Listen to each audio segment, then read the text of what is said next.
El salón del Hotel Presidente Intercontinental de la Ciudad de México resplandecía bajo la luz de los candelabros de cristal. Francisca Vega de Montero se ajustó el vestido carmesí que había elegido cuidadosamente para la ocasión. El 10º aniversario de Montero Enterprises, el imperio inmobiliario que su esposo, Rafael Montero, había construido desde cero.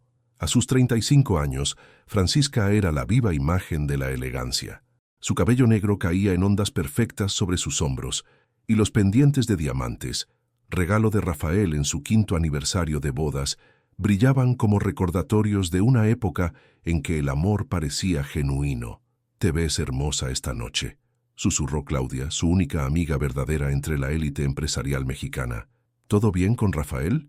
Francisca esbozó una sonrisa practicada, la misma que había perfeccionado durante 7 años de matrimonio. «Todo perfecto», mintió mientras sus ojos buscaban instintivamente a Rafael entre la multitud. Lo encontró rodeado de socios inversionistas, gesticulando con ese carisma magnético que lo había convertido en uno de los empresarios más influyentes de México. A sus 42 años, Rafael Montero emanaba poder. Su traje hecho a medida, su Rolex de oro y su permanente bronceado de fin de semana en Los Cabos componían la imagen del éxito. Francisca recordó cuando lo conoció, siendo ella una brillante arquitecta recién contratada por su firma. Rafael había quedado cautivado por su talento tanto como por su belleza.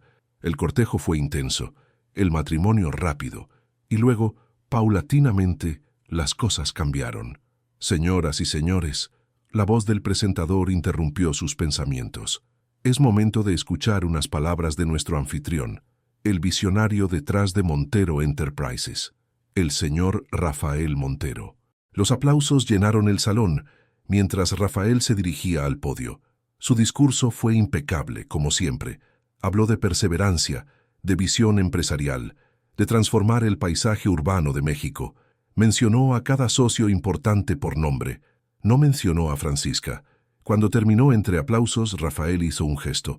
«Y por supuesto, no puedo olvidarme de mi hermosa esposa. Ven aquí, cariño». Francisca sintió todas las miradas fijas en ella.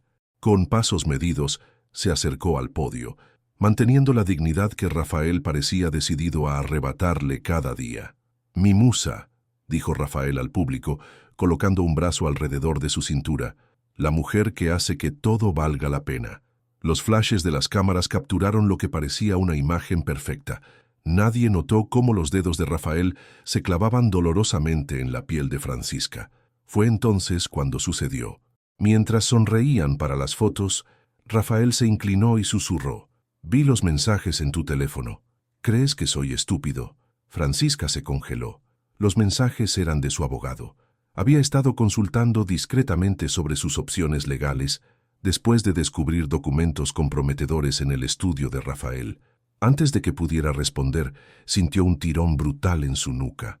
Rafael había enredado sus dedos en su cabello y tiraba hacia abajo, forzándola a inclinar la cabeza mientras mantenía una sonrisa para las cámaras. «Si me traicionas, te destruyo», susurró con los dientes apretados. «Recuerda quién eres sin mí. Nadie». El dolor era intenso, pero más insoportable fue la humillación. En ese momento, frente a 200 invitados, Francisca vio la verdad con claridad cegadora. Su matrimonio no era una unión, era una prisión. Con un movimiento calculado, Francisca se soltó del agarre de Rafael, manteniendo una sonrisa tensa. Los fotógrafos continuaron disparando, ignorantes del drama que se desarrollaba. «Discúlpenme un momento», dijo con voz controlada, y se alejó con pasos firmes hacia el baño de damas. Una vez sola, Francisca se miró en el espejo. Una pequeña marca roja se formaba en su cuero cabelludo. Respiró profundamente, tratando de controlar el temblor de sus manos. Las lágrimas amenazaban con arruinar su maquillaje perfecto, pero se negó a dejarlas caer. Su teléfono vibró. Era un mensaje de Daniel Herrera, el contador principal de Montero Enterprises, con quien había entablado una amistad discreta. «¿Estás bien? Vi lo que pasó, necesitamos hablar. Tengo la información que buscabas». Francisca miró fijamente su reflejo. En sus ojos ya no había miedo, sino determinación. «Esto se acabó», susurró para sí misma. Retocó su maquillaje con movimientos precisos y volvió al salón con la cabeza alta. Rafael la observaba desde lejos, su mirada una mezcla de advertencia y posesión. Francisca le sostuvo la mirada y por primera vez en años no apartó los ojos. Ya no sería la esposa trofeo. Era hora de convertirse en algo que Rafael nunca había imaginado. Su némesis, el Café Tacuba, con su decoración colonial y sus pasillos laberínticos, era el lugar perfecto para una reunión discreta. Francisca llegó antes, eligiendo una mesa en un rincón alejado. Llevaba gafas oscuras a pesar del interior sombrío del café y un pañuelo de seda envuelto con elegancia alrededor de su cabeza. 3 días habían pasado desde el incidente en la gala. 3 días en los que Rafael había alternado entre ignorarla por completo y observarla como un halcón.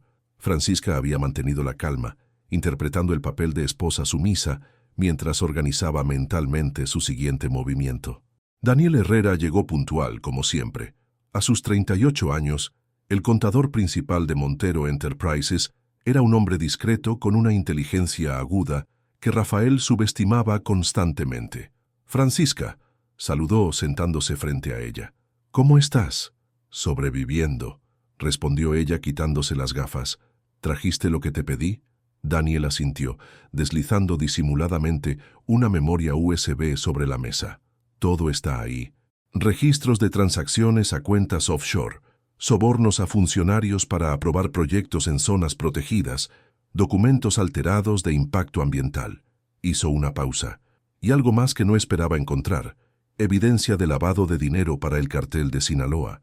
Francisca contuvo la respiración. Sabía que Rafael operaba en los márgenes de la legalidad, pero ¿involucrarse con narcotraficantes? ¿Estás seguro? Absolutamente. El proyecto de Bahía Esmeralda no es solo un complejo turístico de lujo, es una operación de lavado masiva disfrazada de desarrollo inmobiliario. Y hay algo más. Daniel bajó la voz. Tu nombre aparece en varios documentos como firmante autorizada. Francisca palideció. Yo nunca firmé nada relacionado con ese proyecto.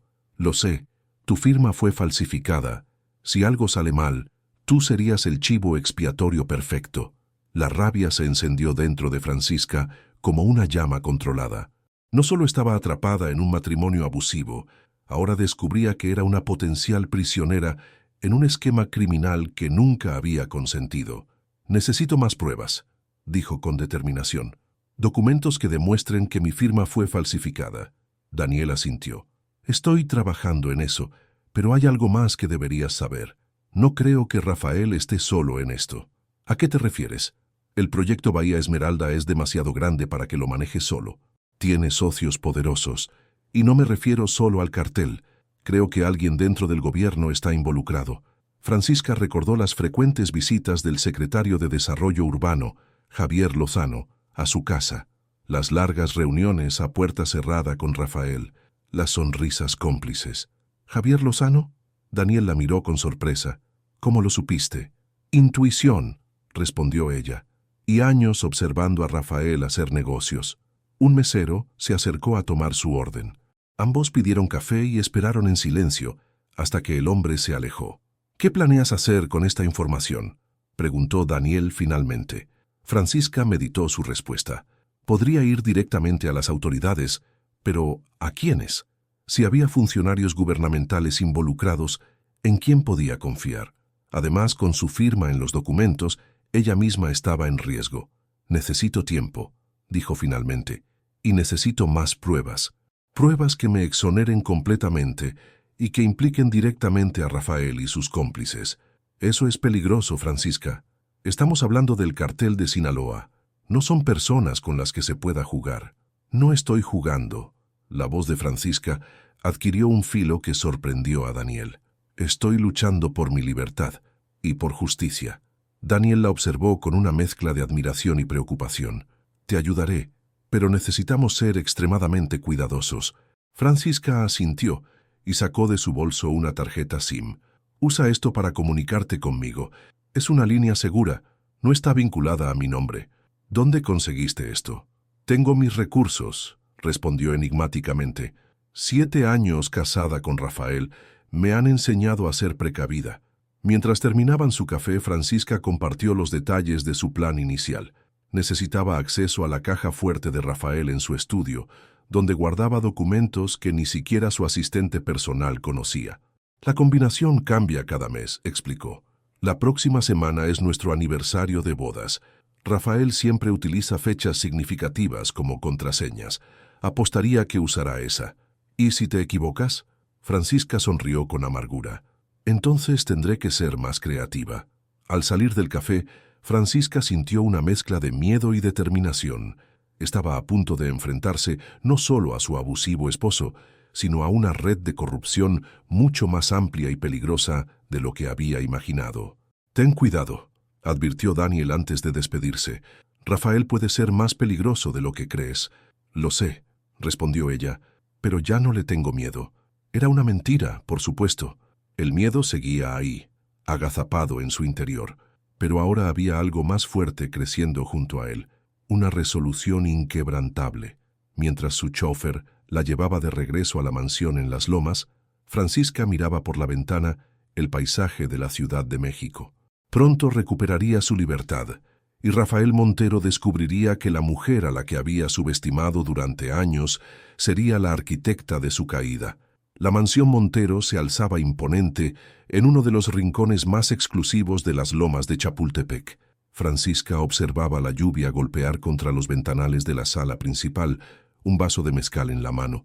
Rafael llegaría pronto para celebrar su aniversario de bodas, un ritual vacío que mantenían más por apariencia que por sentimiento. 7 años. 7 años de sonrisas fingidas, de soportar humillaciones privadas y ahora públicas. 7 años en los que había pasado de ser una arquitecta prometedora a convertirse en un adorno silencioso en la vida de Rafael Montero. El timbre del teléfono interrumpió sus pensamientos. «Señora Montero, el señor Lozano está aquí», anunció Dolores, el ama de llaves. Francisca frunció el ceño. No esperaba visitas, menos aún la del secretario de Desarrollo Urbano. «Hazlo pasar, por favor». Javier Lozano entró con la confianza de quien se siente en territorio amigo. A sus 50 años mantenía un físico atlético y una sonrisa política perfectamente ensayada. «Francisca, tan hermosa como siempre», saludó, besando su mejilla con familiaridad excesiva. «Javier, qué sorpresa. Rafael no está en casa». «Lo sé», respondió él sirviéndose un whisky sin esperar invitación. «Vine a hablar contigo». Algo en su tono encendió las alarmas internas de Francisca.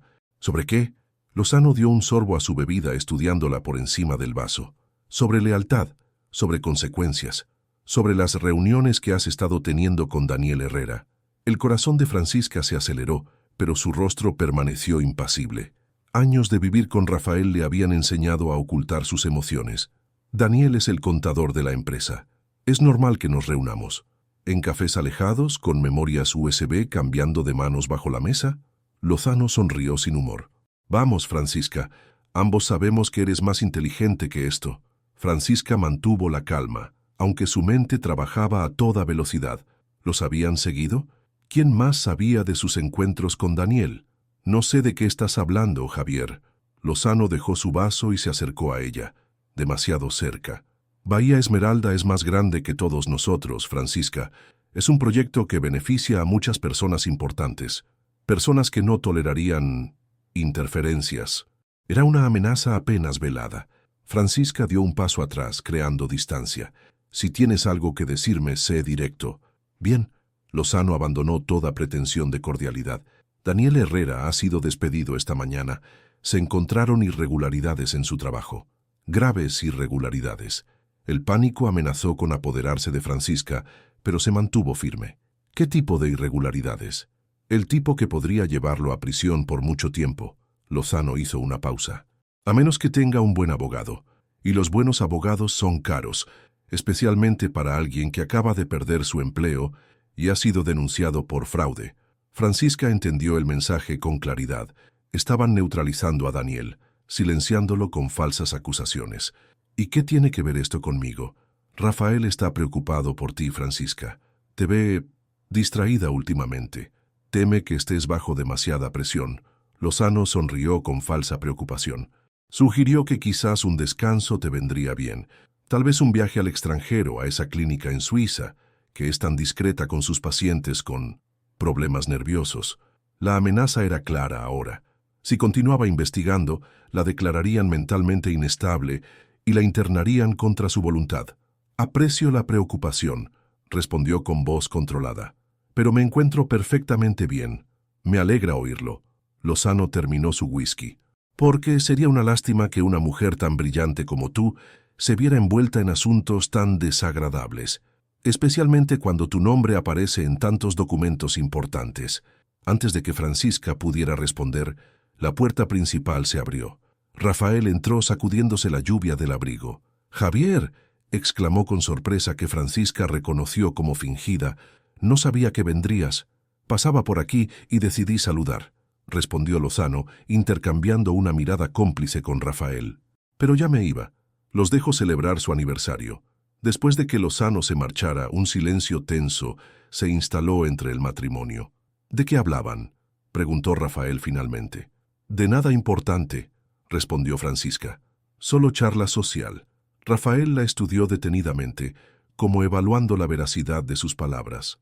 «Traje champán», dijo finalmente, sacando una botella de Dom Perignon. 7 años merecen una celebración adecuada, ¿no crees? Mientras Rafael servía las copas, Francisca tomó una decisión. La visita de Lozano había cambiado todo. Ya no tenía tiempo para un plan meticuloso. Necesitaba actuar ahora. «Brindemos», propuso Rafael, entregándole una copa. «Por nosotros, por Montero Enterprises, por Bahía Esmeralda». Francisca sonrió, chocando suavemente su copa con la de él. «Por los secretos que guardan las bahías», respondió enigmáticamente. Algo cambió en la mirada de Rafael, un destello de suspicacia rápidamente enmascarado. «Voy a cambiarme para la cena», dijo Francisca. «¿Me das 15 minutos?» Rafael asintió, sus ojos siguiéndola mientras subía las escaleras. En su habitación, Francisca actuó con rapidez. Tomó su teléfono y envió un mensaje cifrado a un número que había memorizado.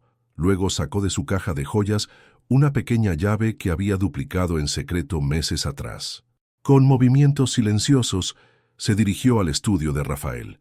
Tal como esperaba, la caja fuerte estaba oculta detrás de un cuadro de Rufino Tamayo. Introdujo la combinación, la fecha de su aniversario, tal como había predicho, y la puerta se abrió con un suave clic. Dentro, encontró exactamente lo que buscaba: un juego adicional de documentos sobre Bahía Esmeralda, incluyendo los originales con firmas auténticas, no las copias falsificadas con su nombre. También encontró una libreta con anotaciones manuscritas detallando pagos a funcionarios y fechas de entregas que solo podían referirse a cargamentos de drogas. Francisca fotografió meticulosamente cada documento con su teléfono, asegurándose de capturar cada detalle incriminatorio. Cuando terminó, devolvió todo a su lugar exacto y cerró la caja fuerte. Estaba a punto de salir del estudio cuando la puerta se abrió. Rafael la observaba desde el umbral, su rostro una máscara indescifrable. «¿Encontraste lo que buscabas?», preguntó con una calma escalofriante. El corazón de Francisca se detuvo por un instante. ¿La había visto? ¿Sabía lo que acababa de hacer? «Solo buscaba esos aretes que me regalaste», improvisó. «Pensé que los había dejado aquí la última vez que estuvimos juntos en el estudio». Rafael avanzó hacia ella, invadiendo deliberadamente su espacio personal. «Qué curiosa coincidencia», dijo, su voz peligrosamente suave. «Justo hoy, cuando Javier me advierte que podrías estar husmeando en asuntos que no te conciernen». Francisca sintió el miedo subir por su espina dorsal, pero mantuvo la compostura. «No sé de qué hablas, Rafael, y francamente, me ofende que tú y Javier hablen de mí como si fuera una niña que necesita supervisión». Rafael la tomó bruscamente del brazo, sus dedos clavándose en su piel. «No juegues conmigo, Francisca. Sé exactamente lo que estás haciendo. Lo que no sabes es con quién te estás metiendo». Francisca sostuvo su mirada, negándose a mostrar debilidad. «Suéltame, Rafael. Estás arruinando nuestro aniversario». Durante un momento tenso, creyó que Rafael perdería el control, pero entonces, sorprendentemente, la soltó y sonrió. «Tienes razón. Es nuestro día especial», dijo, su tono cambiando a uno casi jovial. «Bajemos a cenar. El chef preparó tu platillo favorito». Durante la cena, Rafael actuó como si nada hubiera ocurrido. Habló de proyectos futuros, Incluso mencionó un viaje a París que podrían hacer juntos. Francisca interpretó su papel, sonriendo y asintiendo en los momentos adecuados, pero por dentro sabía que el tiempo se agotaba. La extraña calma de Rafael era más aterradora que su ira. Cuando finalmente se retiraron a dormir, Francisca esperó hasta que la respiración de Rafael se volvió profunda y regular. Entonces, con movimientos calculados, se levantó y tomó su teléfono. Un mensaje la esperaba. Todo listo mañana a las 10:00. Francisca miró a su esposo dormido, el hombre que había amado una vez y que ahora representaba todo lo que despreciaba: abuso, corrupción, traición. Mañana cambiaría todo. Mañana sería libre o enfrentaría consecuencias que ni siquiera quería imaginar. Con esta certeza, se deslizó nuevamente bajo las sábanas, preparándose mentalmente para el día decisivo que la esperaba. La mañana amaneció con una llovizna persistente que envolvía la Ciudad de México en una bruma grisácea. Francisca observaba las gotas resbalar por el cristal de la ventana de su habitación mientras terminaba de arreglarse. Había elegido un traje sastre negro, formal, profesional, empoderador. Rafael había salido temprano, mencionando una reunión urgente con inversionistas. La forma en que la había mirado antes de irse le confirmó sus sospechas. Él también se preparaba para un movimiento definitivo. A las 9:30, Francisca bajó las escaleras con paso decidido. Dolores, el ama de llaves, la observó con curiosidad. ¿Saldrá, señora? El señor dejó instrucciones de que la llevara el chofer a donde necesitara ir.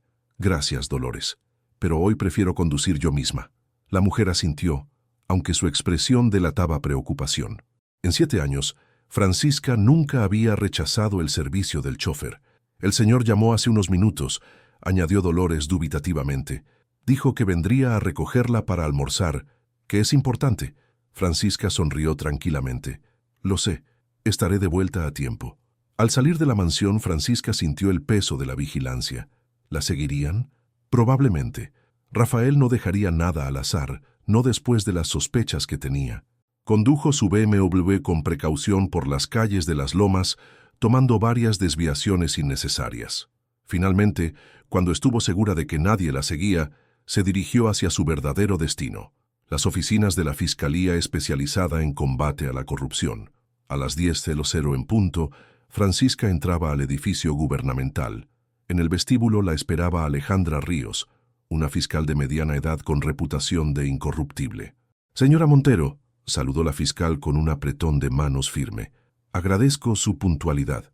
Gracias por recibirme, licenciada Ríos». Fueron conducidas a una sala de reuniones donde ya esperaban 2 agentes federales y, para sorpresa de Francisca, Daniel Herrera. «Daniel», exclamó ella, «me dijeron que habías sido despedido, que te habían acusado de fraude». «Y así fue», respondió él con una sonrisa tensa, «pero resulta que tenía amigos en lugares adecuados». La fiscal Ríos tomó la palabra. «Señor Herrera vino a nosotros hace 3 semanas, señora Montero. Nos trajo información preliminar sobre el proyecto Bahía Esmeralda y las actividades de lavado de dinero. Hemos estado investigando discretamente desde entonces». Francisca miró a Daniel con asombro. «¿Por qué no me lo dijiste?» «Por tu seguridad», explicó él. «Cuanto menos supieras, menos peligro correrías si las cosas salían mal. Pero ahora necesitamos su testimonio y las pruebas que ha reunido», intervino la fiscal. «El señor Herrera nos dijo que usted podría tener documentación crucial». Francisca asintió y extrajo su teléfono. «Tengo fotografías de todos los documentos originales, contratos con firmas auténticas, no las falsificadas con mi nombre, registros de transferencias a cuentas offshore. Y lo más importante, una libreta con anotaciones manuscritas de Rafael detallando sobornos y operaciones con el cartel de Sinaloa». Mientras transfería los archivos a los sistemas seguros de la Fiscalía, Francisca notó las miradas de aprobación entre los presentes. «Con esto, más la declaración del señor Herrera y otras pruebas que hemos reunido, tenemos suficiente para proceder con órdenes de aprehensión», explicó uno de los agentes federales. «La operación está programada para esta tarde». Francisca sintió un escalofrío. «Rafael quiere que almorcemos juntos hoy». Dijo que era importante. La fiscal y los agentes intercambiaron miradas preocupadas. «Eso cambia nuestros planes», dijo la fiscal. ¿Cree que sospecha algo? Estoy segura, respondió Francisca. La pregunta es, ¿qué planea hacer al respecto? Después de una breve discusión, llegaron a un acuerdo. Francisca regresaría a casa y aceptaría el almuerzo con Rafael. Los agentes federales estarían cerca, monitoreando la situación. La operación para arrestar a Rafael y sus cómplices, incluyendo al secretario Lozano, se adelantaría. Es peligroso, advirtió Daniel. Si Rafael sospecha que lo han descubierto, podría volverse impredecible. Puedo manejarlo, aseguró Francisca. He vivido con él 7 años. Conozco sus patrones, sus reacciones. Además, estará en un lugar público. No se arriesgará a hacer una escena. Cuando Francisca regresó a la mansión, encontró a Rafael esperándola en la sala. Llevaba un traje impecable y una expresión indescifrable. ¿Dónde estabas?, preguntó con falsa casualidad. Fui a ver a mi terapeuta, mintió ella con naturalidad. Me recomendaste que buscara ayuda para mi estrés. ¿Recuerdas? Rafael la estudió detenidamente, buscando signos de engaño. Por supuesto, dijo finalmente. Me alegra que sigas mi consejo. Lista para almorzar. Reservé en Pujol. Pujol, uno de los restaurantes más exclusivos y concurridos de la ciudad. Un lugar donde Rafael no podría perder los estribos sin arriesgar su imagen pública, tal como Francisca había predicho. El trayecto en el auto fue tenso, cargado de palabras no dichas. Rafael conducía su Porsche con una mano en el volante y la otra inquietamente tamborileando en su rodilla, un gesto que Francisca reconocía como señal de nerviosismo. Recibí una llamada interesante esta mañana, comentó Rafael mientras esperaban en un semáforo, de nuestro amigo Javier. Francisca mantuvo la calma. ¿Ah, sí? ¿Cómo está? Preocupado, respondió Rafael, observándola de reojo. Parece que hay rumores de una investigación federal sobre algunos proyectos inmobiliarios en zonas costeras. Tonterías burocráticas, seguramente. Seguramente, concedió ella. Al llegar al restaurante, fueron conducidos a una mesa privada en un rincón discreto. Rafael ordenó una botella de vino caro y esperó a que el sommelier se retirara antes de hablar. Francisca, dijo inclinándose hacia adelante, siempre he admirado tu inteligencia. Es una de las razones por las que me casé contigo. Qué halagador, respondió ella, manteniendo un tono neutro mientras desplegaba la servilleta sobre su regazo. Rafael giró su copa de vino lentamente. Sabes, he estado pensando mucho en nosotros últimamente, en nuestro matrimonio, en nuestro futuro. Hizo una pausa calculada. Y en las decisiones que tomamos. Suena serio. Lo es. Rafael la miró directamente. Estamos en un punto crucial, Francisca. Lo que decidamos hoy determinará muchas cosas. El camarero se acercó con los entrantes, interrumpiendo momentáneamente la conversación. Francisca notó que Rafael apenas tocaba su comida. Otro signo de su inquietud. Bahía Esmeralda está a punto de entrar en su fase final, continuó él, cuando volvieron a estar solos. En cuestión de meses, será el complejo turístico más exclusivo de México. Nuestros inversionistas están muy satisfechos. Felicidades, dijo ella, sosteniendo su mirada. El problema es que recientemente han surgido complicaciones. Rafael bajó la voz. Personas que no entienden la magnitud del proyecto, que no ven el bien mayor que traerá al país.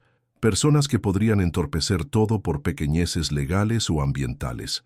Francisca tomó un sorbo de vino, dándose tiempo para responder adecuadamente. ¿Y esas personas te preocupan? Me preocupa más que algunas de esas personas puedan estar más cerca de lo que pensaba. La mirada de Rafael se endureció. Incluso dentro de mi propia casa. El momento había llegado. Francisca dejó su copa sobre la mesa y enfrentó a su esposo. Rafael, ¿qué estamos haciendo realmente? ¿Por qué este almuerzo? ¿Por qué las indirectas? Rafael sonrió, pero la sonrisa no alcanzó sus ojos. Siempre directa. Bien. Sacó un sobre del bolsillo interior de su chaqueta y lo deslizó sobre la mesa. Ábrelo. Francisca lo hizo. Dentro había billetes de avión a Suiza a su nombre, documentos de ingreso a una clínica privada en Zúrich y una carta de un psiquiatra certificando un diagnóstico preliminar de trastorno bipolar con episodios paranoides. ¿Qué es esto?, preguntó, aunque sabía perfectamente la respuesta. Una salida digna, respondió Rafael. Te vas esta noche. Pasarás una temporada en la clínica, recuperándote del estrés. Cuando regreses, si las cosas van bien, podremos reconsiderar nuestra situación. ¿Y si me niego? La expresión de Rafael se endureció. Entonces tendré que tomar medidas más drásticas. Tu nombre está en muchos documentos comprometedores, Francisca. Documentos que podrían llegar fácilmente a las autoridades. Hizo una pausa. No quiero llegar a eso. Realmente no quiero. Francisca observó a su marido, el hombre con quien había compartido 7 años de su vida. Vio la crueldad debajo del encanto, la avaricia disfrazada de ambición, el miedo enmascarado de control. ¿Sabes qué es lo más triste, Rafael?, dijo con calma. Que una vez te amé de verdad. Y yo a ti, respondió él con lo que parecía un destello de sinceridad. A mi manera. Tu manera incluye humillación pública, abuso psicológico y usarme como chivo expiatorio en tus negocios con el narcotráfico. Francisca negó con la cabeza. Eso no es amor, es posesión, es control. Rafael se tensó visiblemente. Ten cuidado con lo que dices, Francisca. Estamos en un lugar público. Exactamente, respondió ella. Por eso elegiste este restaurante, ¿verdad? Para que no pudiera hacer una escena, para mantener las apariencias hasta el final. En ese momento, Francisca notó movimientos cerca de la entrada del restaurante, hombres de traje que no parecían comensales ordinarios. La operación había comenzado. Rafael Montero, dijo, inclinándose hacia adelante, no iré a ninguna clínica. No seré tu coartada ni tu víctima nunca más. El rostro de Rafael se contrajo en una mueca de ira apenas contenida. No tienes opción, siseó. Si no cooperas, te destruiré, y no solo a ti. ¿Qué crees que le pasará a tu querida madre en Oaxaca si decides jugar a la heroína? O a tu hermana y sus hijos. La amenaza encendió algo en Francisca, una furia fría y calculada. ¿Ves a esos hombres en la entrada?, preguntó con calma. Son agentes federales, y están aquí por ti. Rafael giró bruscamente la cabeza. Su rostro palideció al reconocer la presencia de las autoridades. ¿Qué has hecho?, susurró, volviéndose hacia ella. Lo que debía hacer hace mucho tiempo, respondió Francisca. Elegir la verdad, la justicia, mi libertad. Antes de que Rafael pudiera reaccionar, los agentes se acercaron a su mesa. El que parecía estar al mando mostró su placa discretamente. Señor Montero, soy el agente Méndez de la Fiscalía Especializada. Necesitamos que nos acompañe para responder algunas preguntas relacionadas con el proyecto Bahía Esmeralda. Rafael mantuvo la compostura, su máscara de empresario respetable firmemente en su lugar. Por supuesto, agente. Siempre dispuesto a colaborar con las autoridades. Miró a Francisca con una mezcla de rabia y desconcierto. Mi esposa puede acompañarnos, supongo. De hecho, intervino otro agente, la señora Montero ya ha dado su declaración esta mañana. Es testigo protegido en la investigación. La comprensión de la traición total se reflejó en los ojos de Rafael. Por un instante, Francisca vio al verdadero hombre detrás de la fachada, asustado, pequeño, patético. Tú, comenzó, pero el agente lo interrumpió. Señor Montero, le sugiero que guarde sus comentarios para la fiscalía. Mientras los agentes escoltaban a Rafael fuera del restaurante, intentando mantener la discreción en el exclusivo local, Francisca permaneció sentada, observando cómo se desmoronaba el imperio que su esposo había construido con mentiras y corrupción. La fiscal Ríos se acercó a su mesa minutos después. «Señora Montero, ¿está bien?». Francisca asintió lentamente. «Los demás...». Lozano fue detenido en su oficina hace media hora, informó la fiscal. Estamos realizando cateos simultáneos en las oficinas de Montero Enterprises y en 3 propiedades más. Ya tenemos suficiente evidencia para procesar a todos los involucrados. ¿Y yo?, preguntó Francisca. Mi nombre está en algunos documentos. Su cooperación ha sido fundamental para el caso, respondió la fiscal. Y tenemos pruebas claras de que su firma fue falsificada. No habrá cargos contra usted. El alivio que sintió Francisca fue tan intenso que casi la mareó. ¿Qué pasará ahora? Ahora viene lo difícil, admitió la fiscal. Los juicios, los testimonios, la presión mediática. No será fácil, señora Montero. Estas personas tienen poder y conexiones. Ya no les tengo miedo, dijo Francisca con determinación. He vivido con miedo demasiado tiempo. 3 meses después, Francisca contemplaba el atardecer desde el balcón de su nuevo apartamento en La Condesa. Abajo, las calles bullían de vida, tan diferentes a la estéril opulencia de la mansión en las lomas. El caso contra Rafael, Lozano y sus cómplices avanzaba firmemente. Las pruebas eran contundentes y varios implicados habían aceptado colaborar con la Fiscalía a cambio de sentencias reducidas.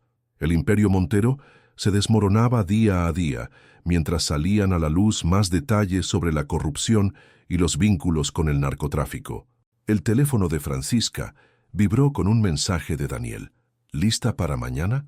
Mañana sería su primera entrevista pública desde que el escándalo estalló. Había rechazado numerosas ofertas de exclusivas millonarias, eligiendo finalmente un medio independiente conocido por su periodismo de investigación. Lista, respondió. No hablaría solo de Rafael y su matrimonio abusivo, hablaría de las señales que ignoró, de la manipulación psicológica, del aislamiento progresivo. Hablaría para que otras mujeres atrapadas en relaciones similares pudieran reconocer los patrones y encontrar la fuerza para escapar. También hablaría de corrupción, de cómo el dinero compraba silencio y complicidad, de cómo los poderosos creían estar por encima de la ley. Francisca había recuperado no solo su libertad, sino también su voz.